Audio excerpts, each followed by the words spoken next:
இருக்கிற எல்லா அன்பும் வைத்திருந்த ஒரு மகனை ஓனாய் கடித்து தின்று விட்டது என்று அப்பட்டமாக பொய் சொல்லுகிறார்கள் என்று தெரிந்தும் அல்லாஹ்விடத்திலே பொறுமையாக இருக்கிறேன், அல்லாஹ் கண்டிப்பாக இதற்கான தீர்வை கொடுப்பான் என்று நினைத்தார்களே.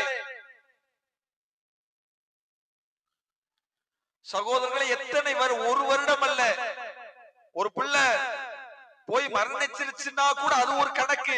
ஆனால் ஒரு பிள்ளை அழைத்து சென்றவர்கள் அந்த பிள்ளைக்கு என்ன ஆனதோ 1 வருஷம் 2 வருஷம் 5 வருஷம் 10 வருஷம் பல்லாண்டு காலம் அந்த யூசுப் அலைஹிஸ்ஸலாமை நினைத்து நினைத்து நினைத்து நினைத்து ஒரு கட்டத்திலே துக்கம் தாங்க முடியாமல் அவர்கள் கண்கள் எல்லாம் பூத்து அழுது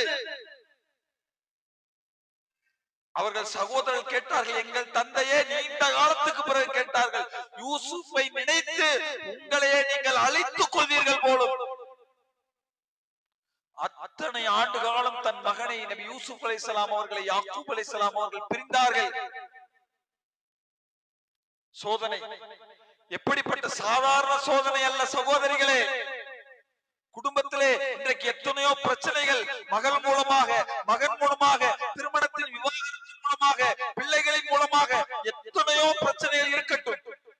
பிள்ளைக்கு திருமணம் பண்றோம், 1 வருஷம் 2 வருஷம் நல்ல திருமணமான சூழல், திடீரென்று கணவன் மனைவிக்கு இடையிலே பிரச்சனை, விவாகரத்து, தலாக், பிள்ளை நம்ம கூட்டு வந்துட்டோம், துக்கம் எப்படி அடைச்சு தாங்க முடியாம சோதனை.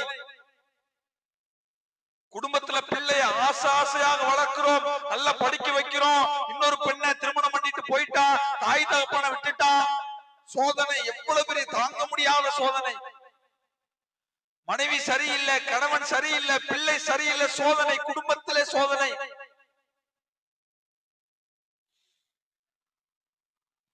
யூசுப் அலைஹிஸ்ஸலாம் எப்படி சோதனை, அந்த குடும்பத்துக்கே சோதனை. யூசுப் அலைஹிஸ்ஸலாம் பாலுங்கிணற்றிலே தள்ளப்பட்டு நீண்ட காலம் சிறைச்சாலையில் இருந்து இறுதியாக ஒரு நாட்டினுடைய மன்னராகி